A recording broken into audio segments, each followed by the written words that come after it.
Fala minha gente, tudo certo? Estamos chegando aí com mais um videozinho na LA Esportes. E aí eu te convido, claro, para que tu te inscreva no nosso canal, ativa aí o sininho das notificações e o teu like tá valendo demais, porque joga o canal lá pra cima, dá aquele up bacana, ajuda a divulgar o nosso trabalho aqui pelo YouTube. Não esquece de compartilhar esse conteúdo aí com os teus amigos, com a tua família e deixar aqui embaixo a tua dica, a tua crítica, tua sugestão, teu comentário geral é muito importante para todos nós, beleza?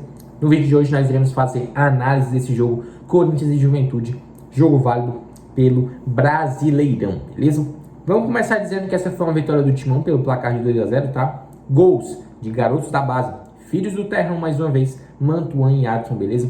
O Timão assumiu a liderança momentaneamente da competição, mas no caso aí com o desenrolar da rodada foi ultrapassado pelo Palmeiras, tá?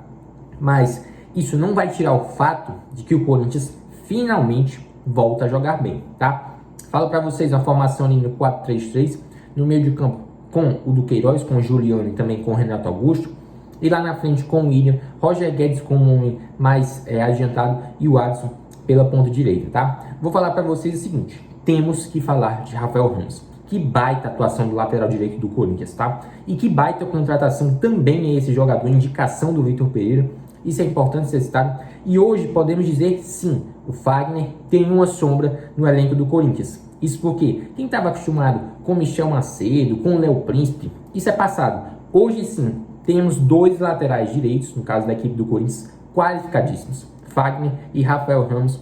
Ambos têm condições de serem titulares, mas claro que o Fagner é titular pelo fato de ser ídolo e tal. Mas o Rafael Ramos não deixa a desejar, né? É um cara que tem muita intensidade. Claro, tem vocação muito mais ofensiva do que defensiva, mas a intensidade com que ele defende é a mesma com que ele ataca. Ele não abdica de nenhum dos dois e é um lateral qualificadíssimo, tá? Vou falar para vocês ainda que eu percebi muitas triangulações, a bola no chão, típica da qualidade dos homens de meio do Corinthians, tá? Isso é importante ser citado. Quando eles têm espaço, a qualidade sobra do Juliano, do Renato Augusto, do William. Todos esses caras têm muita qualidade quando chega a bola. E o gramado, claro, da Neoquímica Arena, favorece demais o jogo deles, não tenha dúvida disso, tá? E é assim que tem que ser, gente. Porque o Corinthians joga bem, não na base do jogo de transições. O jogo de transição, como a gente já falou aqui pra vocês em outras oportunidades, ele é muito maléfico pro time do Corinthians, tá? E quando esses jogadores, como o Renato Augusto e o Juliano, que são aí esses cérebros do meio campo do Corinthians nesse jogo, por exemplo, contra o Juventude, quando eles colocam a bola no chão, a qualidade sobressai sem dúvida nenhuma. O jogo do Corinthians flui muito mais. Então, quando o Timão joga na base da organização, com a movimentação, a troca de passes, baseando-se ali justamente na fase da organização ofensiva, né, como a gente fala, o Corinthians rende muito mais sem dúvida nenhuma, tá? E vou falar ainda para vocês que essa dobradinha pelo lado direito, Adson e Rafael Ramos, rendeu muito bem. Em muitos momentos o Rafael Ramos fazia ultrapassagens e o Adson, né, que é um garoto espetacular, né, pode estar sendo visado aí por grandes clubes do futebol europeu, tá, pelas atuações recentes dele, credenciando inclusive, não é nenhum absurdo hoje dizer que o Adson pode ser titular, está entre os 11 ideais da equipe do Vitor Pereira, tá, até porque vem ser um garoto que está crescendo demais, tá, garoto da base, né, um ativo do clube, pode possivelmente aí ser vendido, que no caso é importante para o clube, no caso, sanar suas dívidas, tá? Principalmente a curto prazo. E vou falar ainda para vocês mais uma baita atuação do William. A gente fala que sempre, o William não é um cara de muitos gols, né? Não é um cara artilheiro, mas o que ele se doa em campo é uma coisa impressionante. Vou falar para vocês da raça e da disposição do William, que simplesmente é implacável. E vou falar também da velocidade. O William não é um jogador importante só na questão do drible. Ele é importante, um cara muito importante taticamente. Ele recompõe, não é aquele cara que simplesmente não tá nem aí pro jogo. E sim, quando ele recebe a bola, vai para cima. A única ressalva que eu faço ao William é o seguinte: ele tem que jogar um pouco mais próximo do gol, porque ele finaliza bem. Essa é a opinião da gente aqui da LA Sports. O William finaliza muito bem, então ele precisa estar mais próximo ao gol. Ele recebe muitas bolas próximo ao meio de campo, da linha do meio campo. Então ele, para arrancar, né, do meio do campo até o gol, realmente fica mais difícil, mais complicado. Inclusive, eu vou falar que esse jogador não se resume somente a gols e assistências. Claro que o mais importante é isso. Tudo bem, mas o William tem um papel tático fundamental na equipe do Corinthians e está entre os 11 ideais, sem dúvida. Quando o William joga, o Corinthians com certeza cresce muito mais as partidas, tá? Vou falar ainda para vocês que não se deve menosprezar o adversário, tá? Beleza, pode falar que é o Juventude, um time que briga, né, contra o rebaixamento e tal, mas a verdade que eu gostaria de lembrar para vocês é o seguinte: o Corinthians não vinha jogando bem até contra equipes do mesmo patamar do Juventude. como foi no caso na rodada passada, diante da equipe do Cuiabá, que foi derrotado, né, num jogo muito triste, um jogo em que o Corinthians foi irreconhecível, tá? E também no jogo anterior a esse contra o Cuiabá, que foi contra a equipe do Atlético Goianiense. Então, Atlético Goianiense, Cuiabá, Juventude são todas equipes do mesmo patamar, né, que provavelmente vão brigar pelos mesmos objetivos dentro da competição. Então, se o Corinthians não vinha jogando bem contra essas equipes, como no caso do Cuiabá e Atlético Goianiense, contra o Juventude, né, agora o Corinthians apresentou uma mudança, sem dúvida nenhuma. Mas sim, é obrigação, né, jogar bem e principalmente vencer contra equipes, né, com todo respeito ao Juventude desse porte, tá?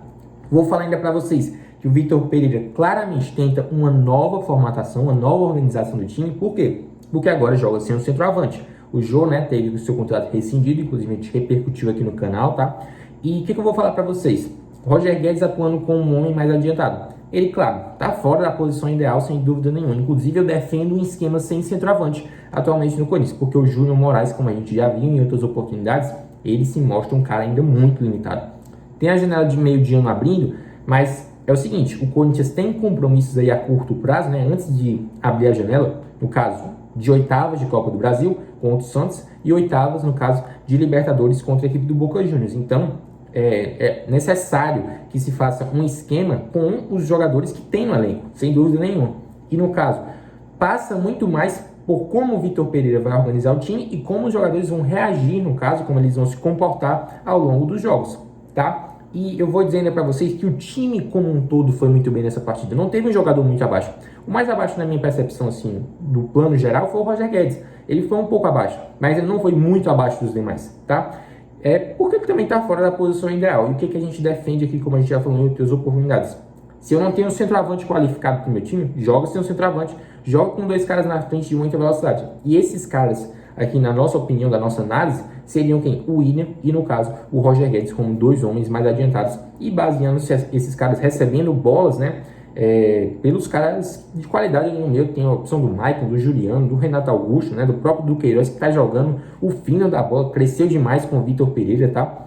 E vou falar para vocês que, por falar no Vitor Pereira, né, ele parece muito próximo de uma formação ideal, tá? Tudo bem, ele vai corrigir alguns ajustes, acho inclusive que vai vir, no caso, com a vinda, né, do João Vitor aí, ele vai ser titular, no caso, a volta do Fagner provavelmente também vai voltar a ser titular, o Maicon também é titular nesse time, no lugar do Juliano, e aí pequenos ajustes o Vitor Pereira vai fazendo, mas parece se encaminhando aí para uma formação ideal. A gente vai ver aí ao longo das próximas rodadas, porque em competições, né, que o Corinthians disputa, Copa do Brasil, Libertadores, Campeonato Brasileiro, precisa-se definir uma formação tida como ideal, porque em jogos que exigem mais, eu não posso estar fazendo rodízio. E claramente, quando o Vitor Pereira fez rodízio, o time caiu de produção, não tinha dúvidas disso. Então, acabou os rodízios, acabou essa história. Tem que colocar um padrão a ser implementado. Esse padrão precisa de repetição. Toda equipe, para se desenvolver, para estar mais madura, ela precisa de repetição, sem dúvida nenhuma. E não só nos treinos, principalmente nos jogos, tá? E vou falar ainda para vocês sobre o Mantuan, ele que fez o segundo gol do jogo. Esse garoto está crescendo demais com a camisa do Corinthians. Mais uma vez entrou bem. E vou dizer o seguinte para vocês, como atacante ele é diferenciado, ele prova isso, é um cara que parte para cima, tem boa finalização, é importante citar, e jogando ali como o Vitor Pereira estava escalando ele, como ala pela direita, claramente ele não tem esse cacoete, né, para poder recompor, atuar até por vezes ali como um lateral direito, não dá, acabou as improvisações, e é claro que acabando as improvisações, o time cresce muito mais como um todo, e essas lições têm que ficar com certeza para as próximas partidas. E por falar em próximas partidas, o Corinthians vai enfrentar, no caso, no seu próximo jogo na temporada, o Atlético Paranaense, na quarta-feira, fora de casa, às 9h30 da noite, 21h30, jogo válido pelo Brasileirão, confronto difícil, o Atlético Paranaense vem a ascensão aí com o Filipão, então é um jogo que, no caso, vai demandar no Corinthians, é um bom teste, no caso, pra gente ver como esse time do Vitor Pereira vai sair, sem dúvida nenhuma, tá? Então, se você gostou desse vídeo, se você gostou desse conteúdo, curte, comenta, compartilha aí com os seus amigos, com a tua família, não canso de ressaltar a importância do teu like, para jogar o canal lá para cima, dar aquele up bacana. Inclusive, te convido para que tu te inscreva no nosso canal, ativa aí o sininho das notificações para ficar por dentro de tudo que a gente traz do futebol nacional, do futebol internacional, trazendo informações, análises, estatísticas, curiosidades para o fã de esporte. Por falar em fã de esporte, grande abraço, grande beijo para todos os fãs de esporte da LA Esportes. Mais uma vez falando de Corinthians aqui no canal. repercutindo essa vitória, Timão 2, Juventude 0. Grande abraço para vocês e até nosso próximo vídeo, galera. Valeu!